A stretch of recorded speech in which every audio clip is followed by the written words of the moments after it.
اس حوالے سے پہلے امریکہ جو ہے وہ یوکرین کی جانب دیکھ رہا تھا، لیکن اب جو رپورٹیں سامنے آئی ہیں اس میں یہ پتہ چل رہا ہے کہ چائنا اور پاکستان نے، اور اس کے بعد ناظرین رشیا اور پاکستان، اس کے بعد امریکہ اور پاکستان، تو یہ تمام بڑی طاقتیں جو ہیں پاکستان نے انہیں اپنے ساتھ جوڑ لیا. بڑی کامیاب حکمت عملی پاکستان کی. آپ دیکھیں کہ دنیا جو ہے وہ اس وقت دو بڑے پولز کے اندر جو ہے وہ ڈیوائیڈ ہو چکی ہے، جس میں دنیا کی بڑی طاقتیں ایک دوسرے کے مخالف کھڑی ہیں. لیکن پاکستان کی یہ حکمت عملی، پروین سمانی جو ہے ان کے تجزیہ نگار ہیں، انہوں نے کہا یہ پاکستان کی بیوٹی ہے. یہ انڈین کافی پائی کے جو ہے وہ تجزیہ نگار ہیں، انہوں نے کہا یہ پاکستان کی سب سے بڑی خوبصورتی ہے کہ پاکستان نے ان دونوں پولز کو اپنے ساتھ جوڑ کے رکھا ہوا ہے. ورنہ آپ کو ایک جو ہے وہ اس کا فیصلہ کرنا پڑتا ہے کہ آپ اس پول کے ساتھ کھڑے یا اس کے ساتھ. تو پاکستان، امریکہ، چائنا، رشیا، تینوں بڑی طاقتوں کو اپنے ساتھ جوڑے ہوئے ہیں. اب ہوا یہ ہے کہ انڈیا جو ہے اس کی اجارہ داری خطے سے ختم ہو چکی ہے، اور خطے کے اندر پاکستان اپنی اسٹریٹجک اہمیت اور جغرافیائی لحاظ سے، اور خاص طور پہ جو پاکستان کے اندر موجود، جو عرصہ دراز سے ہم چیزیں سن رہے ہیں کہ پاکستان کے اندر بہت بڑے وسائل موجود ہیں، اب وہ وسائل جو ہیں وہ نکالنے کا فیصلہ کیا گیا ہے پاکستان کے ساتھ مل کر، جس کا براہ راست پاکستان کو فائدہ ہوگا انشاءاللہ. اور اس کے بعد ناظرین جو بڑی اور اہم ترین ڈیولپمنٹ ہوئی ہے وہ بھارت کو ایک اور بڑا جھٹکا عالمی سطح پہ لگا ہے.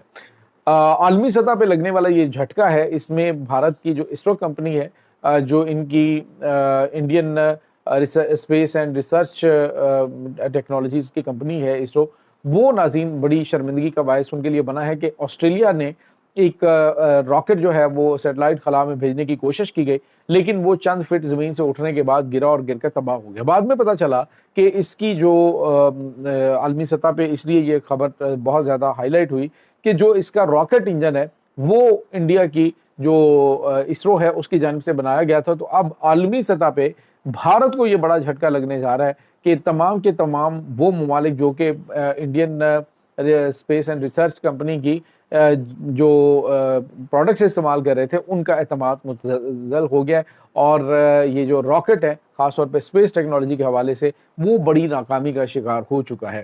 اور آنے والے دنوں کے اندر ڈیفینیٹلی ان کا بھی وہاں سے جو بوریا بستر گول ہونے جا رہا ہے. اور ناظرین اس کے ساتھ ہی ڈاکٹر مسعود پزشکیان اگلے اتوار کو پاکستان کا یہ جو اپ کمنگ اتوار ہے اس میں پاکستان کا دورہ کرنے والے ہیں، اور اس میں وہ پاکستان کے ساتھ اہم ترین تجارتی معاہدے بھی کریں گے، اور پاکستانی عوام کا، حکومت پاکستان کا شکریہ ادا کریں گے کہ اسرائیل کے ساتھ جنگ میں وہ ایران کے ساتھ بڑی دلیری کے ساتھ کھڑے رہے. اور ناظرین یہاں پہ آپ کو یہ بتاتے چلیں کہ نہ صرف پاکستانی عوام اور حکومت دلیری کے ساتھ کھڑے رہے، بلکہ انہوں نے واضح طور پہ کہا کہ ایران کو جو ہے وہ ہم ڈاؤن نہیں ہونے دیں گے. اور اس کے ساتھ ہی آپ نے دیکھا کہ عالمی سطح پہ میری ایک ایرانی دوست سے بات ہو رہی تھی، ایک صحافی ہیں، تو انہوں نے کہا جو پاکستانی مندوب اقوام متحدہ میں بات کر رہے تھے تو ہمیں کیوں لگ رہا تھا کہ یہ ایرانی مندوب بات کر رہے ہیں. جس طریقے سے پاکستان نے وہاں پہ سٹینڈ لیا ہے تو وہ یوں لگ رہا تھا کہ ایران کا جو نمائندہ ہے وہ وہاں پہ بات کر رہا ہے جس طرح پاکستان کا کر رہا تھا. تو یہ ایک بڑی کامیابی. اور اب انہوں نے کہا جو پاکستانی عوام کا شکریہ ادا کرنے آ رہے ہیں. اور ابھی آج ایک پریس کانفرنس کی ہے ڈاکٹر مسعود پزشکیان نے، انہوں نے یہ آذربائیجان کے حوالے سے بڑی بات کی. ناظرین آذربائیجان کے پاکستان کے ساتھ بڑے قریبی تعلقات ہیں، بہت قریبی تعلقات ہیں. اب دیکھیے ذرا آنے والے دنوں کے اندر کیا ہونے جا رہا ہے کہ ایران نے کہا ہے کہ بہت ساری باتیں آذربائیجان کے بارے میں لوگ کرتے ہیں لیکن وہ ہمارا رشتہ دار ہے.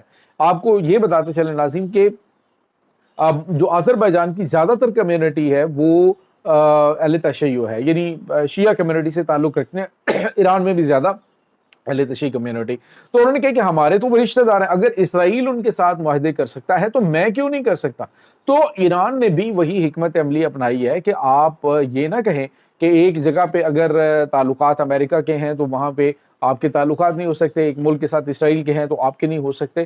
تو وہ جو چیز ہے انہوں نے کہا کہ ہمیں اس چیز کی پرواہ نہیں. تو اب ہم جو ہے وہ آذربائیجان کے ساتھ بھی اہم ترین معاہدے کرنے جا رہے ہیں. اسلامی ممالک کو ایک جو ہے وہ پلیٹ فارم پہ اکٹھا ہونے کی ضرورت ہے. یہ بڑی زبردست اور پازیٹیو چیز ہے کہ باوجود اس کے کہ وہاں پہ امریکہ کا اسرائیل کا فوجی اڈا بھی موجود ہے، پاکستان وہاں پہ فوجی اڈا بنانے جا رہا ہے، اور اب جو ہے وہ ایران وہاں پہ انٹری ڈال رہا ہے. تو اس سے آپ اندازہ لگائیں گے کہ جو اجارہ داری تھی وہاں پہ اسرائیل کی آذربائیجان کے اندر وہ مکمل طور پہ ختم ہو جائے گی.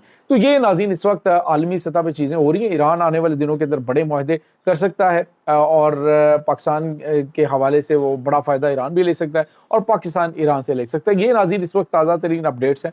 اس تمام صورتحال کے بارے میں آپ کا کیا کہنا ہے کمنٹ سیکشن میں اپنے خیالات کا اظہار ضرور کیجیے گا. انشاءاللہ بہت جلد ملتے ہیں ایک نئی ویڈیو میں. تب تک کے لیے اپنا بہت سارا خیال رکھیے گا. اللہ حافظ.